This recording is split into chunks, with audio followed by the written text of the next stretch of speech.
Assalamualaikum warahmatullahi wabarakatuh. Alhamdulillah wassalatu wassalamu ala Rasulillah Muhammad ibn Abdillah wa ala alihi wa sahbihi wa man walah, amma ba'du. Kaum muslimin dan muslimat rahimani wa rahimakumullahu ta'ala. Kita sering mendengar nama Luqman Al-Hakim. Kita sering mendengar nama Luqman Al-Hakim yang terkenal dengan nasihat-nasihatnya yang sangat bijak kepada anaknya. Ibnu Abbas radhiyallahu ta'ala anhuma, beliau menyatakan bahwasannya Luqman dia adalah seorang budak dan profesinya adalah tukang kayu. Ini menunjukkan bahwasanya Luqman di masyarakat dia adalah orang yang biasa-biasa saja. Namun Allah Azza wa Jalla memberikan kepadanya hikmah, memberikan kepadanya ilmu, dan Allah Ta'ala sampai abadikan kisahnya di dalam Al-Quran. Ini menunjukkan akan tingginya kedudukan Luqman di sisi Allah Azza wa Jalla, walaupun ketika hidup di dunia dia adalah orang yang biasa-biasa saja. Allah Azza wa Jalla abadikan nasihat-nasihat Luqman kepada anaknya yang tertuang dalam Al-Quran surat Luqman ayat 13 hingga ayat 19. Allah Azza wa Jalla berfirman, "Wa idh qala Luqmanu libnihi wa huwa ya'iduhu ya bunayya la tusyrik billah inna syirka la dzulmun 'adzim." Dan ingatlah ketika Luqman berkata kepada anaknya, ketika Luqman menasihati anaknya, "Ya bunai la tusyrik billah." Wahai anakku, janganlah engkau menyekutukan Allah Ta'ala dengan sesuatu apapun. Luqman tahu mana yang harus diprioritaskan dalam membenarkan kesalahan anak. Mana yang harus didahulukan ketika kita ingin menasihati anaknya. Maka yang pertama kali dinasihatkan Luqman kepada anaknya adalah masalah tauhid. Bagaimana menanamkan tauhid kepada anak sejak dini, dan bagaimana agar anaknya tidak melakukan perbuatan syirik. Dan Luqman memberikan alasan kepada anaknya. Kata Luqman, "Inna syirka la dzulmun 'adzim." Karena kesyirikan merupakan kezaliman yang besar. Jadi Luqman ketika melarang anaknya dari perbuatan syirik, Luqman juga menjelaskan, kenapa kok tidak boleh melakukan perbuatan syirik? Kata Luqman, karena syirik merupakan kezaliman yang sangat besar. Zalim adalah meletakkan sesuatu bukan pada tempatnya. Dan pelaku kesyirikan, mereka telah menempatkan sesuatu bukan pada tempatnya. Yang seharusnya ibadah ditunjukkan untuk Allah, namun pelaku kesyirikan menunjukkan atau mempersembahkan ibadahnya untuk selain Allah. Inilah nasihat pertama Luqman kepada anaknya, yaitu agar anaknya tidak melakukan perbuatan syirik. Dikisahkan bahwasannya Luqman senantiasa menasihati anaknya, wala yazalu ya'idhuhu hatta yatruka syirik. Dan Luqman senantiasa dan terus-menerus menasihati anaknya sehingga anaknya meninggalkan kesyirikan. Lihat bagaimana kesabaran sosok seorang ayah. Tidak hanya sehari, 2 hari, seminggu, 2 minggu menasihati anaknya, namun terus-menerus istiqomah dalam menasihati anaknya, menempuh segala cara bagaimana anaknya meninggalkan apa yang dilarang oleh Allah Azza wa Jalla. Ini adalah nasihat yang sangat berharga bagi kita seorang ayah, agar senantiasa tidak bosan-bosannya meluruskan kesalahan yang kita dapati dari anak kita. Inilah nasihat yang pertama Luqman kepada anaknya. Adapun nasihat yang kedua Luqman kepada anaknya adalah agar anaknya berbakti kepada Allah Azza wa Jalla. Allah Azza wa Jalla berfirman, "Wa wassaynal insana biwalidayhi." Kami wasiatkan kepada manusia, kami perintahkan kepada manusia agar mereka berbuat baik kepada kedua orang tua. Kemudian Allah Ta'ala menjelaskan, menerangkan akan jasa-jasa orang tua kita. Lebih-lebih seorang ibu. Hamalathu ummuhu wahnan ala wahn. Ibunya yang telah mengandungnya dalam kondisi lemah, yang dimana kelemahan tersebut semakin bertambah. bersamaan dengan bertambahnya usia kehamilan. Wa fisaluhu fi amain anishkurli wali walidayka ilayyal masir. Setelah menyusui selama 2 bulan, baru selama 2 tahun baru kemudian disapih. Anishkurli, bersyukurlah kamu kepada Allah atas nikmat yang Allah Ta'ala berikan kepadamu. Wali walidaiki, berterima kasihlah kamu kepada kedua orang tuamu, karena amat besar jasa kedua orang tuamu kepadamu. Ilayyal masir, kata Allah, kepadakulah kamu akan dikembalikan. Nasihat yang kedua ini dari Luqman kepada anaknya adalah agar anaknya berbakti kepada kedua orang tua. Kalau seandainya kita melihat potret kebaktian orang-orang soleh zaman dahulu kepada orang tuanya, maka kita akan dapati contoh yang sangat-sangat luar biasa. Dikisahkan bahwasannya Fadl ibn Yahya, ketika terjadi gonjang-ganjing politik, Fadl ibn Yahya, Fadl bersama ayahnya, dia pun dipenjara. Fadl tahu bahwasannya ayahnya itu tidak bisa berwudu dengan air yang terlalu dingin. Sehingga Fadl bin Yahya minta izin kepada penjaga penjara untuk diizinkan membawa kayu bakar di dalam penjara. Namun tidak diizinkan. Akhirnya Fadl berpikir bagaimana bisa melayani ayahnya, bagaimana bisa mengabdi kepada ayahnya, bagaimana bisa memberikan kenyamanan kepada ayahnya. Sehingga dia angkat ember tersebut, dia dekatkan ember tersebut ke api, dia dekatkan ember tersebut ke lampu yang terbuat dari api. Wala yazalu hakada hatta yusbih. Dia angkat terus sampai masuk waktu subuh. Luar biasa perjuangan seorang anak untuk bisa melayani ayahnya yang tidak bisa berwudu dengan air dingin. Ketika penjaga penjara tahu apa yang dilakukan oleh Fadl, maka penjaga penjara tersebut pun mengambil lampu tersebut. Sehingga Fadl kembali berpikir, bagaimana masih tetap bisa melayani ayahnya. Sehingga Fadl pun dia membuka bajunya dan memasukkan perutnya, tubuhnya ke dalam air tersebut. Dia tahan dinginnya air demi bisa memberikan air yang tidak dingin untuk ayahnya berwudu di esok hari. Lihatlah bagaimana seorang anak bernama Fadl kebaktiannya kepada ayah. Karena dia tahu betapa tingginya, betapa besarnya pahala berbakti kepada kedua orang tua.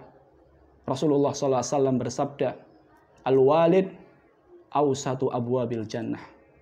Orang tua adalah pintu surga yang paling tengah. Kita pergi ke tempat A, kita pergi ke tempat B. Kita berusaha untuk mencari surga. Tapi kadang kita melalaikan pintu surga yang paling tengah. Padahal itu ada di dekat kita. Inilah nasihat yang kedua Luqman kepada anaknya, yaitu agar anaknya berbakti kepada kedua orang tua. Kemudian Allah Ta'ala kembali berfirman, Wa in jahadaka ala an tusyrika bima laysa laka bihi ilm fala tuti'huma. Jikalau kedua orang tua memaksa kamu untuk melakukan perbuatan syirik yang kamu tidak tahu ilmunya, fala tuti'huma, jangan ditaati.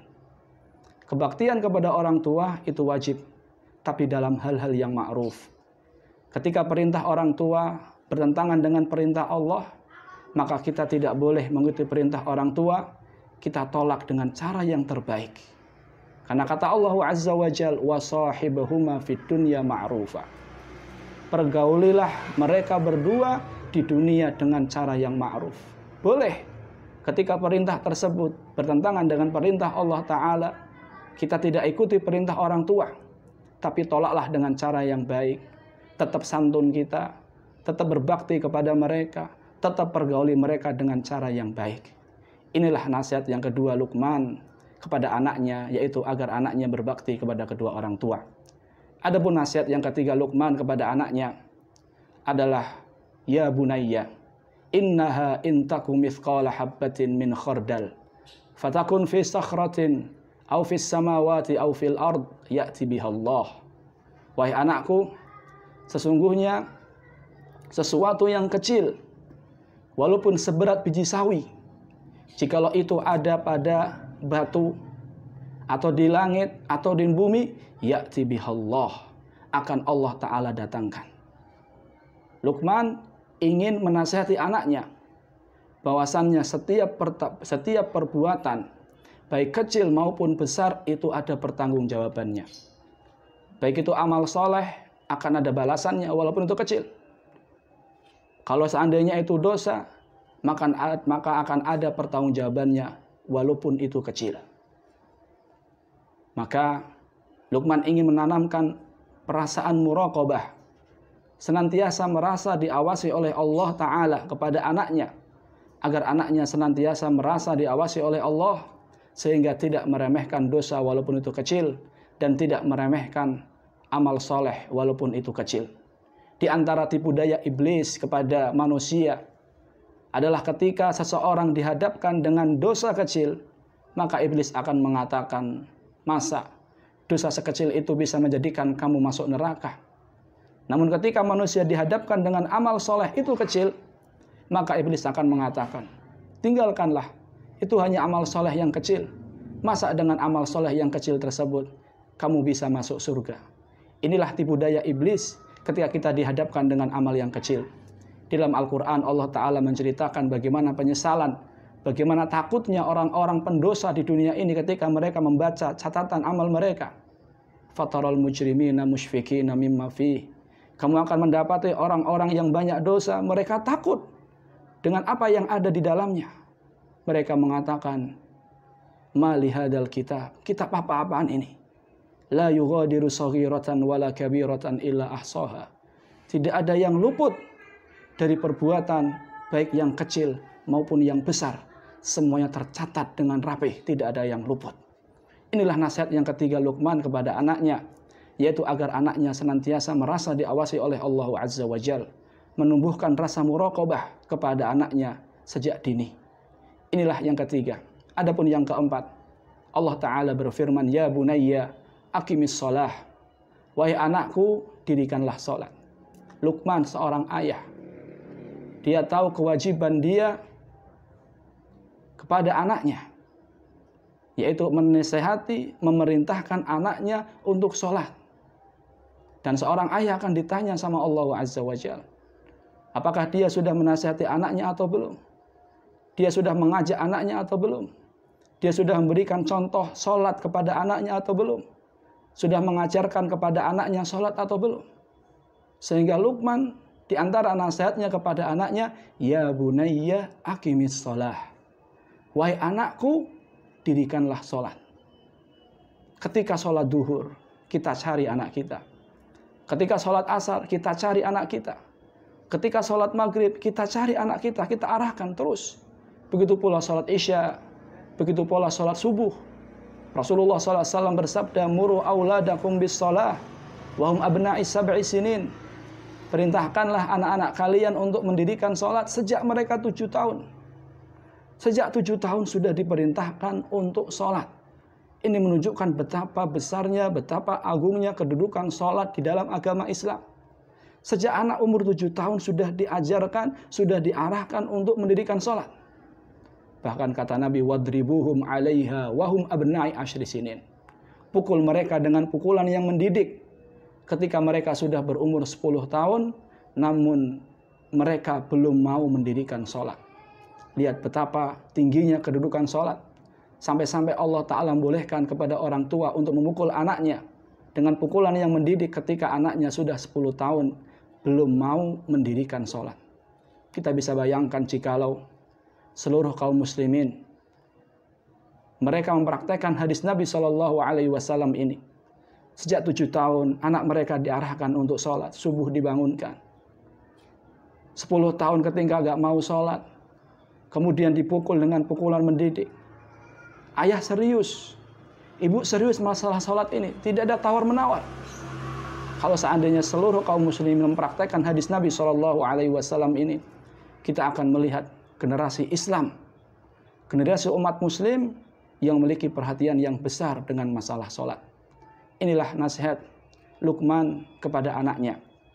Di antara nasihat Luqman kepada anaknya selanjutnya adalah Allah Azza wa Jalla berfirman, wa'mur bil ma'ruf wanha 'anil munkar wasbir 'ala ma asabak.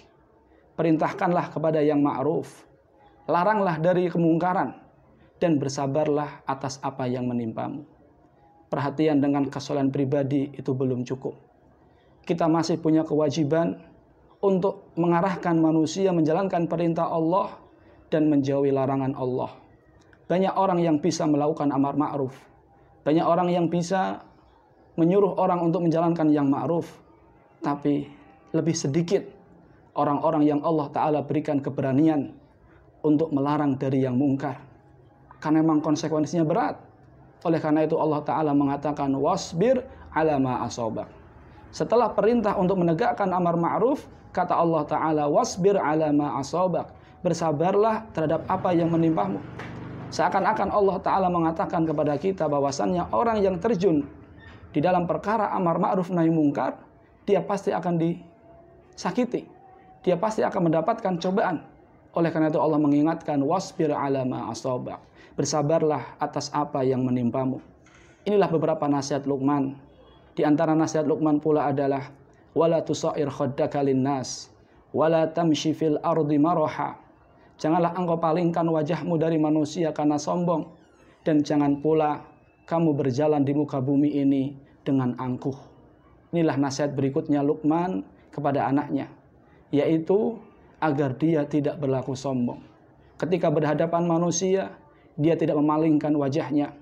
Ketika jalan pun dengan jalan yang baik, tidak menampakkan kesombongan. Apa yang bisa kita sombongkan? Orang yang sombong ibarat orang yang berdiri di atas puncak gunung. Dia melihat orang-orang lain seakan-akan kecil, padahal orang lain juga melihat dia adalah orang kecil. Dikisahkan di zaman dahulu bahwasannya ada salah seorang raja yang dia berjalan dengan angkuh, dan berjalan dengan angkuh dibenci dalam Islam, sehingga dinasihati oleh salah seorang ulama, hadil misyah yubghiduhallah. Jalan seperti ini adalah cara jalan yang dibenci sama Allah. Kemudian raja ini mengatakan, ata'rifuni, kamu tahu siapa saya? Raja ini ingin menjelaskan kepada orang yang menasihati bahwasanya saya adalah raja, layak bagi saya untuk berjalan seperti ini. Kemudian ulama tadi mengingatkan, saya tahu betul kamu berawal dari mani yang hina, nanti akan berakhir menjadi bangkai yang hina pula. Dan antara mani yang hina dengan bangkai yang hina itu, kemana-mana kamu membawa kotoran. Lalu apa yang bisa kamu sombongkan? Kemudian raja tersebut pun merubah cara berjalannya. Inilah di antara nasihat Luqman kepada anaknya. Dan nasihat terakhir Luqman kepada anaknya adalah waqsid fi masyika waghdud min sautik. Berjalanlah di dunia ini dengan baik. Waghdud min sautik. Rendahkanlah suaramu. Jangan suka teriak-teriak tanpa ada kebutuhan. Jangan suka bengok-bengok. Kemudian Luqman mengatakan, inna ankaral aswati la sautul hamir. Sesungguhnya suara yang paling buruk adalah suara keledai, yaitu yang senantiasa teriak-teriak tanpa ada alasan yang benar. Kaum muslimin dan muslimat rahimani wa rahimakumullahu ta'ala. Demikianlah beberapa nasihat Luqman kepada anaknya, yang semoga kita bisa mengambil manfaat, dan kita selaku orang tua bisa menerapkan nasihat-nasihat tersebut, kita sampaikan kepada putra-putri kita. Wallahu ta'ala alam bisawab. Wassalamualaikum warahmatullahi wabarakatuh.